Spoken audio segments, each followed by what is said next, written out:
Muito bem, senhoras e senhores, então, para darmos início à palestra magna, Desafios e Iniciativas da Atenção à Primeira Infância, ela representante da Fundação Van Leer, no Brasil, da Coalizão pelo Acolhimento Familiar e fundadora do Instituto Fazendo História, agora, doutora em Humanidade, Cláudia Vidigal, com os aplausos de todos vocês.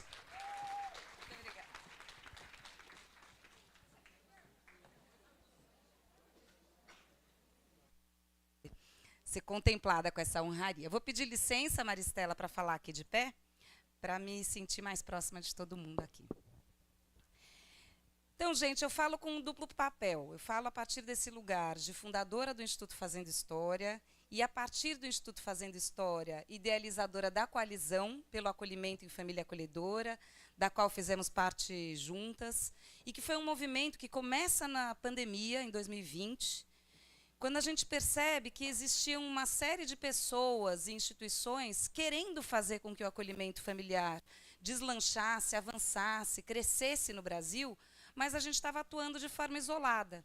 Então, a ideia foi trazer esses atores, pessoas que trabalhavam juntas, instituições de força e de peso, para que a gente pudesse trabalhar como uma coalizão de forças, que a gente pudesse unir forças.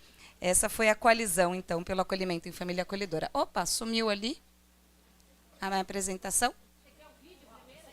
Pode passar o vídeo primeiro da coalizão pelo acolhimento em família acolhedora. Obrigada, a gente tinha combinado, eu tinha esquecido. Ser família acolhedora é cuidar na sua casa, por um tempo, de uma criança ou um adolescente quando ele mais precisa. E quando chega a hora certa, ele volta para a própria família ou segue para a adoção. Transforme uma vida para sempre. Seja uma família acolhedora.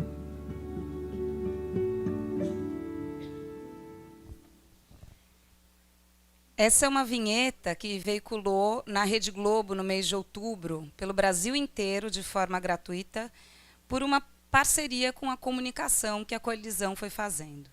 Então, o que a gente realizou através do Instituto Fazendo História e da Coalizão pelo Acolhimento e Família Acolhedora foi uma coalizão que olhava para 4 eixos. A gente pensava em informação, formação, comunicação e articulação.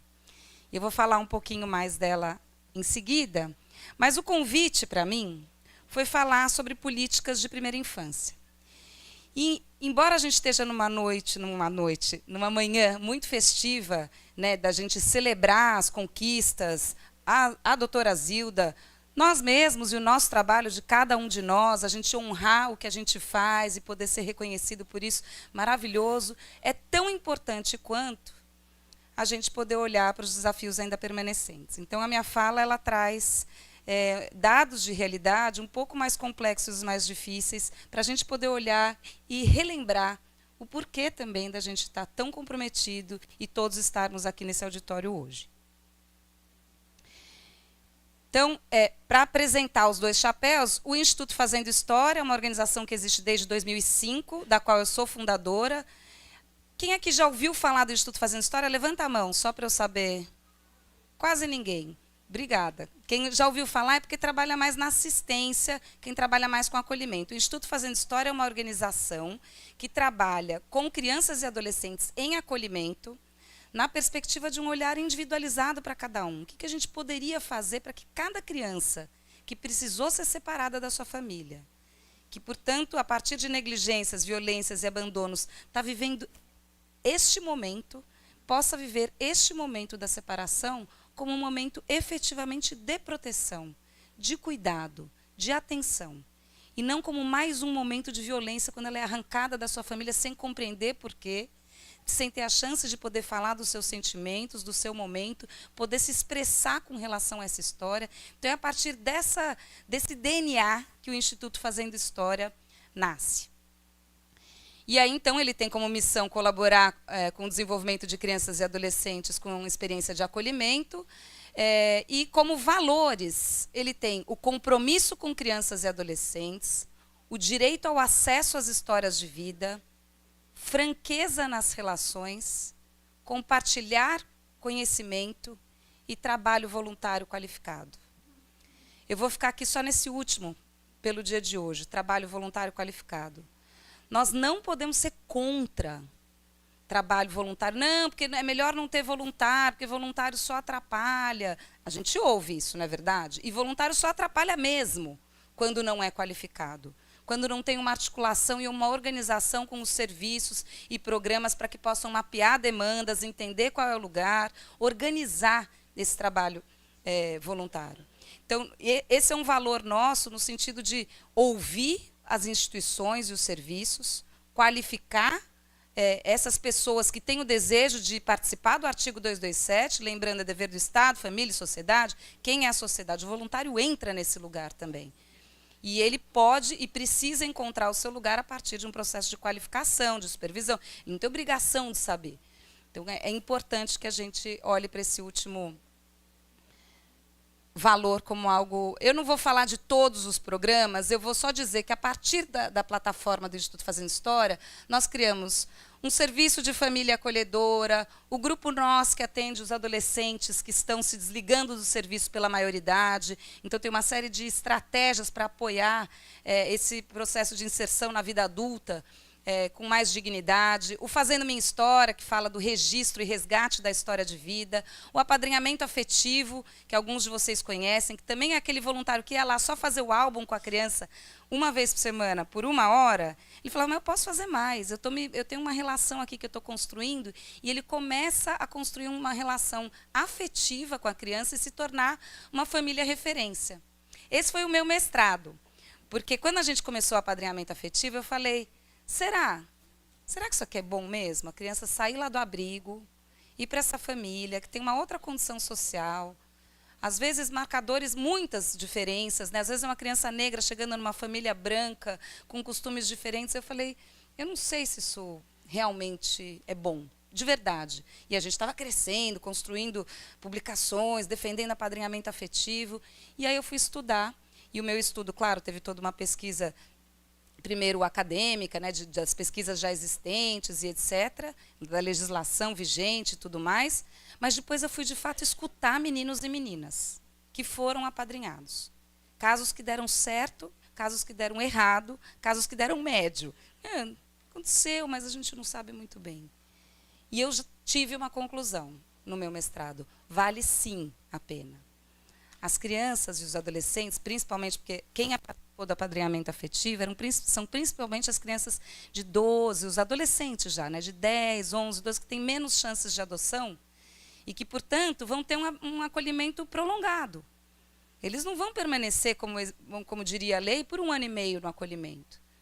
Embora o Dr. Poiani trabalhe firmemente para as decisões judiciais acontecerem na maior celeridade possível, ele sabe que tem casos que é preciso de um pouco mais de tempo, mesmo para outras idades, e tem casos que, mesmo que haja uma decisão judicial, a destituição do poder familiar, o menino ou a menina não tem uma família que queira adotá-lo, ele vai permanecer ali no serviço de acolhimento.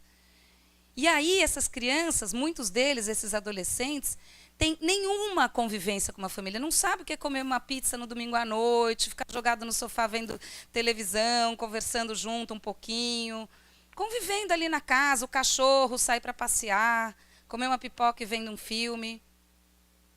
Eram esses momentos. Ir num churrasco na casa de um primo, de um amigo. E aí o meu mestrado ele foi pautado nas práticas afetivas, que é a gente poder mapear as cenas desses meninos e meninas que contavam esse momento foi um dos momentos mais deliciosos da minha vida. E essas famílias, então, foram se tornando referências, algumas nem continuaram como imensas referências. Houve um desligamento. Então, puxa, mas mais um desligamento. A vida acontece em desligamentos aqui também, não pode haver abandono. Tem que haver a elaboração desse processo. Mas o nosso achado foi que sim, que o apadrinhamento afetivo deixa marcas positivas. Maristela, você me avisa quando faltar 5 minutos? Me avisa quando faltar 10 e 5, por favor. Para eu falar tudo que eu queria. O Contato, que é uma rede de atendimento psicoterápico, a gente sabe a dificuldade que a gente tem de encontrar na rede pública atendimento em psicoterapia, em saúde mental, para todos nós. E também, sobretudo, para crianças e adolescentes que viveram negligências, violências, abandono. Daí a ideia de criar uma rede de voluntários qualificados de psicologia para atender em seus consultórios particulares. Ela segue crescendo, são mais de 100 psicólogos atendendo 2, 3 crianças e adolescentes. Tem um processo de formação, tem o advocacy, que é onde a gente trabalha muito junto, né, Maristela, onde eu tive a oportunidade também de ocupar um assento no CONANDA, e de onde a gente também construiu a coalizão pelo acolhimento em família acolhedora, junto com o CNJ, junto com o CNMP, junto com uma série de organizações, a pastoral, é claro, mas assim, o movimento nacional, fomos Aldeias SOS, então uma série de organizações compondo saberes para a gente pensar como é que a gente não trabalha isolado aqui. Eu estou fazendo vídeo para a família acolhedora que está servindo só para São Paulo, mas olha, lá em Santa Catarina também estão fazendo. Para que a gente precisa cada um criar um vídeo, cada um criar... Então a gente criou uma série de materiais para apoiar formação, informação, a mobilização de famílias, e aí o papel da pastoral é imenso, porque a capilaridade que a pastoral tem, nenhuma outra organização no Brasil tem, consegue chegar nas famílias e tem uma reputação ilibada que faz com que todos possam ouvir o que a pastoral está falando. Não é fácil selecionar a família acolhedora, sair da cultura da institucionalização que a gente teve sempre no nosso país, as crianças que passavam por negligência, violência, abandono, orfandade, iam para uma instituição. E, às vezes, nem precisava passar por muito disso. Era uma coisa assim, olha, o Estado sabe cuidar melhor. Fiquem com essa frase, tá? Porque a gente vai voltar nela. O Estado sabe cuidar melhor das crianças do que as famílias? A gente tem que pensar um pouco sobre isso quando a gente pensar na política de educação em si. Tá? Essa é uma discussão que a gente tem que enfrentar e pensar juntos um pouquinho. Bem, então, a gente avançou com as famílias acolhedoras, e aí eu vou fazer um parênteses e trazer aqui meu outro chapéu, que é o da Fundação Van Leer. Hoje eu faço parte da Fundação Van Leer, eu represento uma fundação holandesa que investe em primeira infância aqui no Brasil. Eu estou há 5 anos representando a Fundação Van Leer. E a missão da Van Leer é contribuir para sociedades inclusivas, onde todas as crianças e comunidades possam florescer. Mas por que eu saí do acolhimento e fui para a Van Leer? Na Van Leer, a aposta, desde 1949, depois do período da guerra, a aposta é um bom começo. Proporcionar a todas as crianças um bom começo de vida estabelece as bases para sociedades inclusivas. A meta é melhorar o bem-estar de bebês, crianças pequenas e dos seus cuidadores. No período da gestação até os 6 anos de idade, há comprovadamente retornos nos âmbitos pessoal, social e econômico, como em nenhuma outra etapa da vida. Isso aqui é uma premissa, tá? da nossa conversa, é uma premissa. Nós temos, nessa etapa da vida, uma janela de oportunidade em que os retornos, o investimento no âmbito pessoal, para cada criança, é o maior que pode ser. No âmbito social, também é o maior que pode ser o retorno. E no âmbito econômico, o James Heckman, que foi Prêmio Nobel de Economia, demonstrou que se a gente investe no começo da vida, a gente tem um retorno maior em termos econômicos da sociedade, do desenvolvimento social, como em nenhum outro momento da vida. Isso não quer dizer que outros momentos não sejam importantes, isso não quer dizer que é um determinismo psíquico, que não investiu aqui, não pode fazer mais. Não é isso que a gente está falando, a gente só está dizendo que se a gente precisa fazer uma escolha, é no comecinho da vida que a gente tem que investir. Por vários argumentos, mas sobretudo, porque no artigo 227 da Constituição Federal, que a gente fala que é o dever da família, da sociedade, do Estado, assegurar... Eu vou ler o artigo 227 mais uma vez, porque acho que a gente deve ler ele todos os dias, enquanto a gente não tiver ele implementado, né? Então, o artigo 227 da Constituição Federal diz que é dever da família, da sociedade e do Estado assegurar à criança, ao adolescente e ao jovem, com absoluta prioridade, o direito à vida, à saúde, à alimentação, à educação, ao lazer, à profissionalização, à cultura, à dignidade, ao respeito, à liberdade e à convivência familiar e comunitária. Vamos grifar aqui que eu quero falar mais disso também. Convivência familiar e comunitária, além de colocá-los a salvo de toda forma de negligência, discriminação, exploração, violência, crueldade e opressão. Muito bem, isso foi dito lá em 1988. Em 1989, a gente teve uma Convenção dos Direitos da Criança na ONU, lá em que o mundo também discutiu isso, também falou, criança é sujeito de direitos. E o Brasil estava discutindo isso tanto aqui, a gente tinha gente carregando carrinhos e carrinhos de pedidos de crianças para serem enxergadas. Elas participaram da Assembleia Constituinte, levando seus pedidos como sujeito de direitos que ainda não eram. E então, a partir, em 1999, quando a gente lança, quando é promulgado o Estatuto da Criança e do Adolescente, ele é a primeira legislação do mundo depois da Convenção dos Direitos da Criança. Então, ele já está alinhado com o que o mundo inteiro está dizendo que precisa acontecer, mas nenhum país conseguiu ainda fazer. Não foi por sorte, foi porque o Brasil estava maduro nessa discussão, já estava escrevendo o Estatuto da Criança e do Adolescente e teve a oportunidade de se adaptar ao que foi acordado em 1989. E aí o Brasil vira o protagonista dos direitos da criança e do adolescente. Na lei. Protagonista. Número 1. Primeiro país, conseguiu aprovar e é ainda referência, não deixa de ser referência. Por isso que quando a gente começa a ouvir outros estatutos, Estatuto da Adoção, Estatuto da Maioridade, Estatuto da Menoridade, Estatuto do não sei o quê, não é para ter outro estatuto. Sabe por quê? Porque a gente ter um estatuto faz com que qualquer um de vocês aqui, qualquer um de nós, que pegue aquela lei, entenda quais são os direitos da criança e do adolescente no nosso país. Está tudo lá organizadinho. Quem vai trabalhar com meio ambiente sabe a dificuldade que é, não é, Sidney? De encontrar, porque tem uma lei que está aqui, outra que está lá, outra que vem para cá. Então, ia ter o estatuto da primeira infância. Estava um pessoal defendendo. E aí, esse mesmo pessoal refletiu e falou, não, vamos criar um marco legal da primeira infância, mas que ele venha pelo estatuto, por dentro do estatuto.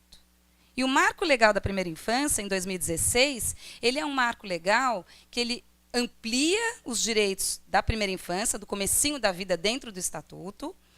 Ele amplia, eu posso falar de alguns detalhamentos do que aconteceu, mas ele vai sendo inserido no Estatuto, o Marco Legal. Alguns dos direitos, alguém sabe alguns dos direitos que foram aprovados no Marco Legal da Primeira Infância? Quem conhece, falando assim, sinceramente, quem conhece o Marco Legal da Primeira Infância aqui, levanta a mão para mim. A maioria não conhece. A maioria não conhece, e claro, né, quem tem que conhecer mesmo, talvez sejam mais os juízes, quem trabalha com ele, mas eu vou contar algumas coisas do Marco Legal da Primeira Infância. Uma delas é que ele amplia a oportunidade de licença maternidade de 4 a 6 meses. É óbvio que se o Ministério da Saúde, a Organização Mundial de Saúde, indicam aleitamento materno exclusivo até 6 meses, como é que a gente faz aleitamento materno exclusivo até 6 meses com licença maternidade de 4 meses? Uma discrepância, temos um impasse aí. E dá para começar, viu, prefeito, pelo município. Dá para começar, não sei como é que é aqui, mas é um convite para pensar. Dá para começar a falar, não, aqui nós vamos ampliar para 6 meses, aqui já é. Olha lá, boa, prefeito. Aqui já é 6 meses, porque não é em todo lugar. O Marco Legal, ele dá a chance para prefeitos, para empresas, de ampliar a licença maternidade. E a licença paternidade? Vocês sabem como é a licença paternidade? Quantos dias tem de licença paternidade? 5, 7, 5, 15. Licença paternidade, antes do Marco Legal, só podia ser até 5 dias, tá? Agora, pode ser até 20 dias. E aí, o que acontece? Então, tem uma provocação para que a licença paternidade vá para 20 dias. Mas tem um problema. Muitos pais, que na nossa cultura de cuidados ainda não são tão participativos quanto poderiam, tiram a licença paternidade, o que acontece? Vai jogar bola e vai tomar cerveja. Não são todos, me perdoem os que não são, tem gente, acho que essa cultura vem se transformando, mas a realidade é que para essa cultura se transformar, comportamento a gente não muda por decreto, por lei, e nem do dia para a noite. Então, uma das condições que muitos lugares vêm colocando para que a licença paternidade possa ser estendida para 20 dias para os pais, é eles participarem de um processo de sensibilização, de participação paterna no processo do pré-natal, das consultas no puerpério, o acompanhamento nos primeiros dias, o aleitamento materno, o papel dele nessa história toda. Muito legal. Muitos municípios, então, estão ampliando também. E eu falo dos municípios, todas as empresas podem ampliar, mas o município ampliar, ele dá o tom, né, prefeito? Se o prefeito faz assim aqui, essas empresas que estão aqui sediadas são mais provocadas e convidadas a fazer dessa forma também, certo? E no mesmo marco legal da primeira infância, tem o plano municipal, tem a ideia da construção de planos. Pessoal, a ideia de construção de planos, eu estou lá na Van Leer, uma organização holandesa, tá? A gente trabalha em 5 países. A gente trabalha em Israel e Jordânia, 2 países no Oriente Médio, um árabe e um judeu. A realidade é que a família que fez toda a doação para a Van Leer era uma família judia, então, estatutariamente, a nossa fundação precisava atuar em Israel e na Holanda, porque eles eram judeus holandeses. Mas, com o tempo, a gente compreendeu também, enquanto fundação, que não dava para atuar no Oriente Médio apoiando Israel somente. Tem um outro lado da moeda ali. E era importante uma presença lá. Então, a gente tem também uma base na Jordânia, que é essencialmente Palestina. Né? São árabes, falam a mesma língua de todo mundo que está ali em Gaza. Vocês imaginam como a minha vida também lá institucional está fácil. Tem uma representante de Israel, uma da Jordânia, nós estamos ali, super difícil, um momento muito, muito difícil, também institucionalmente. Mas, enfim, Israel, Jordânia, Holanda, Brasil, e agora abrindo um braço novo na Etiópia. Na Etiópia, na África como um todo, com a sede na Etiópia. Isso para dizer que isso que a gente tem aqui, não tem lá. E eles perguntam, mas esses planos que vocês fazem uns planos municipais que vocês todas as horas falam, a cidade celebra que fez plano municipal. A cidade celebra porque tem que celebrar. Tem que celebrar, se olhar, fazer um diagnóstico, ter um comitê de pessoas que se unem para pensar onde nós estamos, para onde vamos, qual é o nosso cenário, quais são nossas prioridades. É trabalho infantil, é abuso sexual, são questões ligadas à gravidez na adolescência, mortalidade infantil, vacinação, educação infantil. Quais são nossas prioridades? Onde nós estamos falhando mais, que é onde a gente mais precisa oferecer. O plano municipal ele passa por esse processo de construção de dados para a gente ter um diagnóstico e para construir um plano que não é um plano imediato, é um plano de 10 anos, é um plano que o prefeito vai embora, mesmo que ele fique 2 gestões, não sei se o senhor está na segunda ou na primeira. Na primeira. Então, mesmo que ele fique 2 gestões, ele vai embora e o plano vai continuar, não é dele o plano. Ele teve a vontade política para fazer isso acontecer, para viabilizar. Mas a continuidade da política fica assegurada por um plano municipal de primeira infância por 10 anos, que sozinho pode virar gaveta. E é por isso que as pessoas é que dão vida para o plano municipal. Os comitês, os conselhos municipais dos direitos da criança, o conselho tutelar, as áreas finalísticas, que é a educação, por exemplo, quem trabalha na educação, vai lá no seu plano municipal. Veja quais são suas metas, vá na assistência, olhe as suas metas, na saúde, compreenda qual é o seu papel, para ir pensando como você cada vez mais vai ser parte da solução. Porque o que está escrito ali não foi algo que foi escrito à toa, não. Muita gente trabalhou para construir, acordar com participação da sociedade civil, com participação das crianças, o legislativo, muita gente envolvida para a gente chegar naquele documento. Então, ele é uma celebração. É muito importante. E aí, planos municipais, planos estaduais e plano nacional. Nós temos um plano nacional aqui no Brasil. Ele é um plano lindíssimo, vale a pena ler. Até porque foi liderado pelo Vital de Donê, que tem um jeito de falar sobre política pública que é muito especial, assim, muito poético. Então, é muito gostoso de ler o plano nacional. Mas ele não tem metas claras. As metas claras ficaram muito mais para os municípios e precisam ser para os estados também. Porque os estados têm o seu papel de formação, de articulação, de apoio e de apoio na construção dos planos municipais. Me alonguei aqui um pouquinho, mas quando a gente fala de política de primeira infância, gente, esse é um modelo que tem sido usado no mundo inteiro, no Brasil também, que é para a gente pensar por que a gente fala de intersetorialidade. Eu peço desculpas que eu depois que notei que estava em inglês. Tá? Então, o em verde ali é saúde, boa saúde, nutrição adequada, cuidado responsivo, segurança e oportunidades de aprendizado. A integralidade é um princípio que orienta os cuidados com crianças na primeira infância. São 5 domínios, eles existem separadamente, mas eles são interrelacionados e são indivisíveis quando você pensa na política de primeira infância. Vocês já conheciam esse Nurturing of Care, esse modelo de cuidado integral? Eu acho que o que a gente menos conhece desse modelo é o cuidado responsivo, que é esse que pensa que quando a gente está lidando e cuidando de uma criança, a gente não está só oferecendo coisas, a gente está sempre lendo a criança e é como se fosse um bate-bola da criança com o cuidador. Muitas pesquisas foram sendo feitas e que foram demonstrando que os cuidados... Por isso que a gente não tem falado um pouco menos de estímulos. E a gente tem falado mais de experiências, porque estímulo parece que é algo que vem de fora e que eu coloco para a criança. Mas a criança experiencia situações. E é essa experiência, por isso que na Base Nacional Comum Curricular a gente fala de campos de experiência. A criança tem um protagonismo nesse processo. Ela não recebe apenas, ela participa. Isso é o cuidado responsivo, é onde eu posso escutar, olhar e compreender o que aquela criança precisa para aí sim oferecer. E não uma política única para todos. Mas a base é a universalização. Então, para a gente pensar em política pública, o que é política universal? Vacinação, Plano Nacional de Imunização. É uma política universal. Todos precisam ter acesso à vacinação. Escola, de 4 a 5, obrigatoriedade, todos precisam ter acesso. São políticas universais. Essa é a base para a primeira infância. A gente estava muito longe disso, a gente não tinha nada de política. A doutora Zilda deve ter tido que trabalhar muito, porque mesmo na saúde a gente tinha pouquíssima coisa. Na educação a gente tinha pouca. Ela foi desbravando campos. Ainda falta muito enquanto política pública. Mas é necessário políticas universais para todos.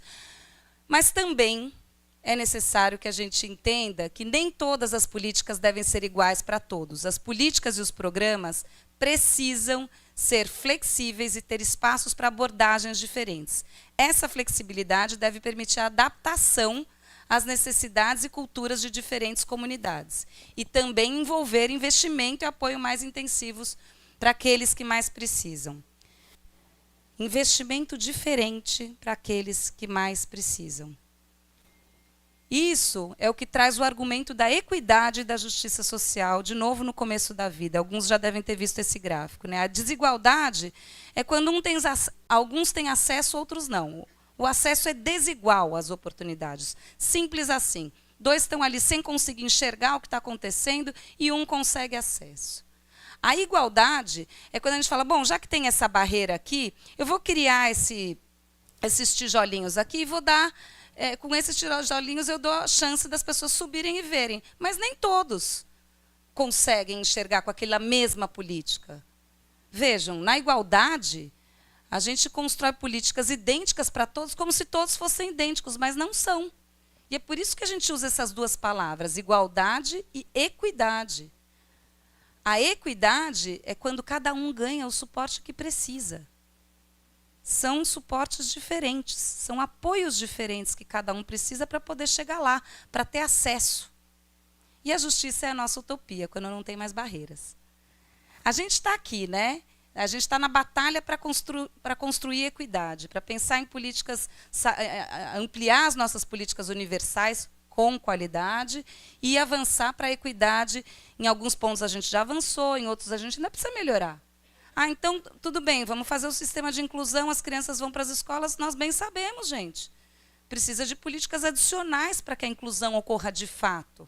É necessário. Então, é essa reflexão que a gente tem que fazer cada vez que a gente lida com uma criança que aponte necessidades diferentes, seja porque ela é de uma cultura diferente, seja porque ela tem alguma questão de déficit de atenção, de autismo, ou alguma deficiência física, enfim, seja o que for. Se ela precisa de um atendimento diferente, a gente não precisa pensar na política nacional, a gente pode pensar na gente, cada um no relacionamento com a criança. O que é possível ser feito diferente? E aí, pessoal, eu tenho mais 10 minutinhos, 8 agora, eu vou falar um pouco do cenário no Brasil, porque eu acho que é importante a gente trazer alguns dados de realidade para lembrar porque que a gente está nessa sala. Então, esse dado é um dado do Banco Mundial. Ele não é um dado da psicologia, de onde eu vim, eu sou formada em psicologia, muitos de nós na área da saúde, psicologia, pedagogia, não. É economia. Ele traz o que aconteceria com a produtividade do trabalho, é um dado econômico, se o Brasil oferecesse educação e saúde de qualidade a todas as crianças em todas as partes do país. A maioria dos elementos que compõem esse cálculo, pessoal, está relacionado aos cuidados com a primeira infância. É um dado do Banco Mundial. Para eles chegarem na informação da produtividade do país, eles vão olhar o que está acontecendo no comecinho da vida. E esse estudo mostra que, nas condições atuais do Brasil, se nada for alterado, a criança nascida em 2019 terá alcançado apenas 60% do seu capital humano potencial ao completar 18 anos, em média. Claro, vão ter algumas que vão atingir mais, outras menos. Ou seja, nós estamos perdendo 40% do capital humano brasileiro por falta de políticas de primeira infância, de qualidade e de políticas no comecinho da vida. Às vezes é falta de vacinação, às vezes é nutrição, às vezes é creche, são várias as demandas. Mas isso é o que a gente está perdendo nesse momento. E aí eu vou trazer 5 dados para vocês, tá? Olhando para a prioridade dentro da prioridade. Então, após 8 anos da promulgação do Marco Legal, a lei ainda não foi efetivamente implementada, sobretudo no que diz respeito à criação de uma política nacional integrada de primeira infância. Vamos olhar para isso com seriedade, que nem a gente olhou para fazer institutos federais. Teve um momento que a gente falou, vamos fazer instituto federal, as pessoas precisam se formar, precisam ter espaços e oportunidades nos seus territórios, vamos construir um instituto federal aqui no Brasil, vamos fazer isso acontecer. Demos um passinho para trás, estamos dando outro passinho para frente. Mas a verdade é que a gente não conseguiu implementar. E está aqui por quê? Ó. Eu vou falar aqui para vocês. Pobreza. 45% esses dados eu queria que vocês levassem com vocês, para a gente lembrar onde a gente trabalha. 45% das crianças de 0 a 5 anos do nosso país vivem em domicílios com a renda per capita menor do que meio salário mínimo. Menor do que meio salário mínimo. A renda per capita de 45%. E por que eu trago esse número? Porque, olha, se a gente olhar a população em geral, esse percentual é de 27%. As crianças brasileiras são mais pobres do que a população brasileira. Elas vivem a pobreza de forma mais intensa do que a população. É só 27% que tem essa meia renda per capita da população brasileira, mas das crianças é 45%, os municípios que têm crianças. E pensando em nutrição, 1 em cada 3 moradias com crianças pequenas no Brasil enfrenta a situação de insegurança alimentar. Sendo que os domicílios com crianças menores de 5 anos, pretas e pardas, são os mais afetados. Nestes, o grupo percentual fica em 58,3. 58,3 é o número para crianças pretas e pardas que vivem em situação de insegurança alimentar. Não sabe se vai ter comida na mesa no dia seguinte. Não sabe. Cobertura vacinal. As taxas que giravam em torno de 100%, mais uma vez obrigada, doutora Zilda Arnes. Pastoral teve um papel importantíssimo nisso, até a gente conquistar o Programa Nacional de Imunização. Mas a verdade é que hoje as nossas taxas estão em 78%. A gente caiu mais de 20 pontos em vacinação. Então, o que não era prioridade há 5 anos atrás, quando eu comecei a trabalhar na Van Leer ontem, não era minha prioridade. Vacinação. Vacinação estava resolvido. Só que não. Só que não, voltamos e temos que olhar para isso com seriedade. E mais, como é que é? A heterogeneidade desse dado no território nacional, ela é gigantesca. Tem cidades que são 100%, tem cidades que são 30%. É assim que nós estamos. E eu estou terminando os dados para falar de educação de qualidade. A cobertura de creches, ela está hoje no Brasil em 40%. Lembrando que a meta do Plano Nacional de Educação é 50%. A meta era 50% de cobertura de creche. A gente tem hoje 40%. 5 minutos, ok. A gente tem hoje 40% de cobertura. E 93%, vou falar 94%, vai? 94%, conforme os dados do PNAD de 2023, de 4 e 5 na escola. Ou seja, a gente ainda tem 6%, 375 mil crianças, 375 mil crianças estão fora da escola numa etapa obrigatória. Nós estamos falando de 4 e 5. 4 e 5 é obrigatório, foi uma conquista, todo mundo celebrou. Vamos um ano a mais, que bom, conquistamos isso. 375 mil crianças ainda fora. Essa é a nossa meta 1. Essas crianças, porque se elas não forem para a escola com 4 e 5, a chance delas não conseguirem se alfabetizar na idade certa é muito grande. É importante esse processo aqui. As creches são um outro debate. A cobertura ainda é de 40%, tem cidades que são 100%. E hoje, prefeito, a gente vê, e eu entendo, a grande maioria dos prefeitos celebrando. Eu construí não sei quantas creches, construí não sei quantas creches. Que bom, temos que construir não sei quantas creches mesmo. Mas que qualidade de creche a gente está oferecendo para as nossas crianças? E eu estou falando nem só dos profissionais. Vamos começar pela infraestrutura. As crianças vão para as creches, tem criança que passa 12 horas por dia numa creche em que ela não vê o sol. Que ela passa o dia fechada, dentro de uma salinha, num cadeirão, e ela tem 5 refeições, ela dorme, mas ela não tem aquele ciclo todo ali de oportunidades de aprendizagem, cuidado responsivo, interações, não tem. E mais do que isso, ela não tem a oportunidade de interagir com a natureza e com a sua família. Esses 2 componentes para o começo da vida são fundamentais. Eu estou falando 2 e colocando a importância da natureza nesse lugar. Quer ver por quê? Vou pedir para vocês, por 1 minuto, lembrar da tua infância. 1 minutinho só. Lembrou? Já pensou? Pensou? Um momentinho? Vai lá para a sua infância com 4 anos, 5 anos de idade, Sidney. Lembra você, lá molequinho, 5 anos de idade, Rebeca. 5 anos de idade, 4. Fecha os olhos 1 minutinho e vê a cena mais legal que você tem desse momento da tua vida.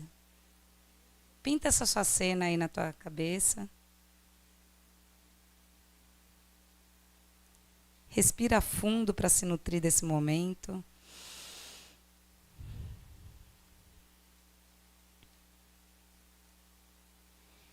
E eu vou pedir aqui no auditório para quem se viu numa cena na natureza, levantar a mão bem alto para mim. Por favor, olhem para o auditório. Olha para o auditório. Obrigada. Quem se viu numa cena em família, que tinha componentes de família, levanta a mão bem alto para mim. Tá. Dá para entender que os momentos mais preciosos da nossa vida, a gente está ao ar livre, subindo em árvore, brincando, correndo na praia. Cada um, já vejo um monte de sorriso, né? Porque cada um volta e fala, nossa, como era bom brincar no quintal da avó, encontrar. São esses 2 componentes. Não dá para a gente acreditar que vai dar certo investir na primeira infância se todo mundo ficar na creche das 7 da manhã às 8 da noite e 2 minutos. Isso não vai dar certo. Não vai dar certo. E a gente tem um impasse, porque a gente tem as famílias, a gente tem as mulheres que querem trabalhar e precisam poder trabalhar. E como é que a gente faz o horário da creche? Mas não vamos lidar isso como naturalização, de que é assim, tem que ter creche das 7 da manhã às 7 da noite. Isso é péssimo para as crianças. E as mulheres precisam de mais apoio. E a gente tem que enfrentar isso não como política universal. Pensar um pouco sobre isso. Quem que consegue ficar 4 horas na creche? Qual é a possibilidade de 8 horas na creche? Mais do que 8. Desculpa, voltamos para a institucionalização. Voltamos para lá, porque a gente está batalhando e conquistando um monte de coisa aqui. A gente volta para institucionalizar fingido de creche, porque é delegação para o Estado. Se for ficar na creche o dia inteiro, é Estado cuidando da criança. E esse assunto, gente, a gente não fala, porque a gente só celebra que construiu mais e que a gente conseguiu mais. E a gente precisa fazer essa discussão de qualidade, de espaço e de tempo de permanência nesses espaços. Obrigada.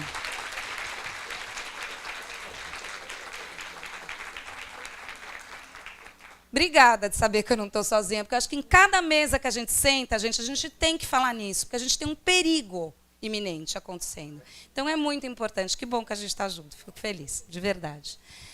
Para terminar a minha fala, eu vou dizer que na mortalidade infantil a gente avançou e muito, e avançou muito bem. Então, a gente tem que celebrar também dados, da gente sair, a gente baixou para 12%, era mais de 24%, 25%, foi para 12%. E eu vou terminar, não vou falar do acolhimento familiar nesse momento, eu vou terminar com isso aqui. Eu vou terminar dizendo que a gente tem uma política nacional integrada sendo desenhada e planejada. O Conselhão está lá com um monte de gente, um grupo de trabalho, estudando, pensando, levantando dado e falando, a gente quer investir em política nacional integrada. E eles escolheram olhar, então eu estou participando de alguns desses debates, e esses são os 3 pilares. É a integração de dados e articulação entre as políticas, fortalecimento das políticas finalísticas, creche, vacinação, assistência, os CRAS, os CREAS, tudo isso, mas a gente tem que ter cuidado, muito cuidado aqui, porque eu vi pouco a família nessa política. Então, eu estou defendendo com muita força a família aqui. E eu vou terminar com a pergunta para o prefeito. Eu vou terminar com a pergunta para o prefeito, que é a pergunta que a Urban 95 faz para os prefeitos, que é, se você pudesse experimentar, prefeito, a sua cidade, a altura de 95 centímetros de altura, se a gente o tempo inteiro fizesse esse exercício de olhar a cidade por aqui e pensar em espaços de convivência, em que a família não precise ter a opção de estar ou dentro de casa ou num serviço, ou dentro de casa ou num serviço. Não. Ela precisa de parques, de praças, de espaço público para poder interagir, para poder conviver, para ter a natureza como elemento central e, por fim, para se sentir abraçada pela comunidade. Muito obrigada.